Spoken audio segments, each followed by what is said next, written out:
Dhaggeeffattoota kabajamtoota YouTube chaanaalii kootii akkam jirtan nagaa kooti. Deebiitii viidiyoo biraatiin dhufee jira. Marree har'a nyaata ani hojjedhu foon hindaaqqoo rooza jeejii isnuubar shunkurtii adii shunkurtii diimaa qopheeffadhee jira. Nyaanni roozii foon wajjiniin hojjetamu jechuudha. Maqaan isaatii like share comment gochuun na jajjabeessuu hin irraanfatinaadha. Video kee like share gochuun na jajjabeessa. Warri maatiinaaf hin taane kotta maatiinaaf ta'a isiniin jedha. Marree nyaaticha jalqabuun dura wantoota nu barbaachisan qopheeffachuu qabna. Inni kun foon daakame, shunkurtii adii fi shunkurtii diimaadha.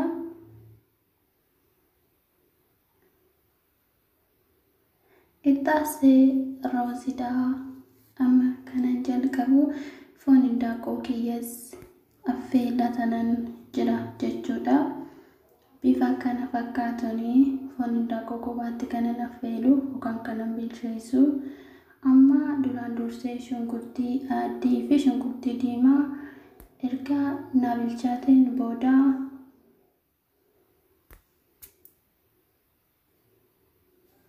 amma kanan itti godhu shunkurtii adii, shunkurtii diimaadha. Inni kun xiqqoon kun bilchaate shunkurtii adiidha.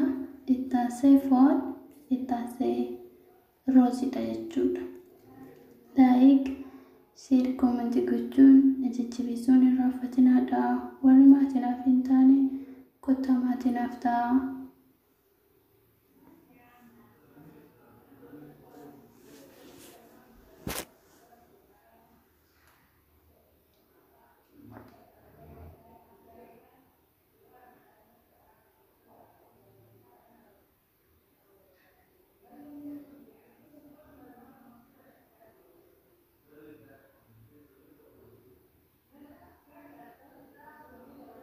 Amma kanan itti godhu shunkurtii adiidha. Inni kun ittaasa qimamii gurraacha yookiin black pepper afaan Ingiliffaatiin jechuudha. Ittaasee saboo baadiyyaatti yookiin qimamii nasaa torba.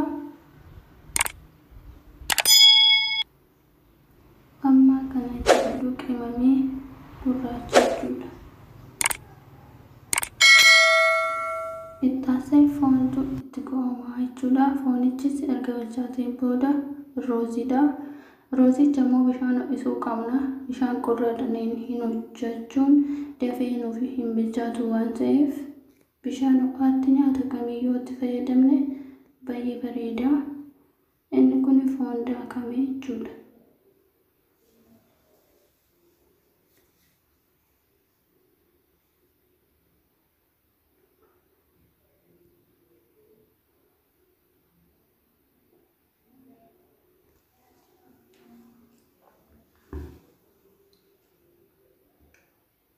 Foonichi kiyyas asitti shunkurtiin bilchaatee jira.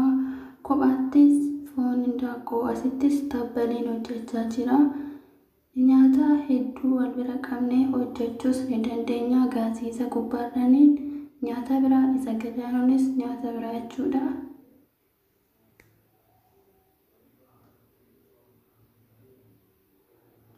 Amma foonichi hindaaqqoo na bilchaatee xumuramee jira. Amma kan nafe roozidha jechuudha. Foon hindaaqqoo fi isnuubariin uumarra kan itti go'amu jechuudha. Erga na bilchaateen booda rooziin kiyya foonichis bilchaatee jira. Lammata bilcheessuun hin barbaachisu. Asittis kan foon daakamaa fi shunkurtiin kiyyas na bilchaatee jira. Amma kan itti godhu roozidha.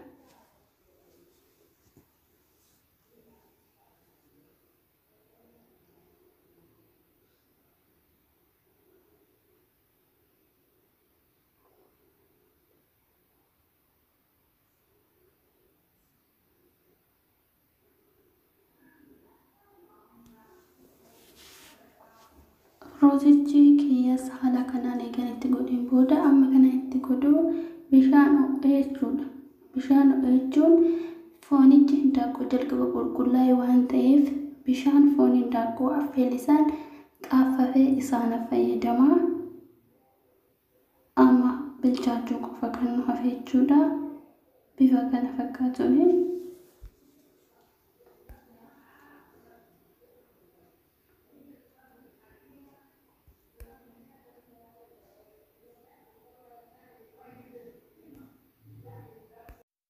ammasitti isnuubariidha kana bilcheessu. Isnuubariinis kophaatti bilchaachuu qaba. Bifa magaala ta'e irraa fuunaa jechuudha.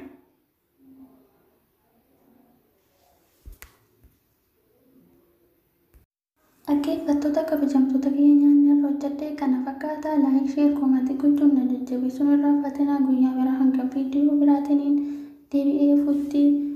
Baay baay.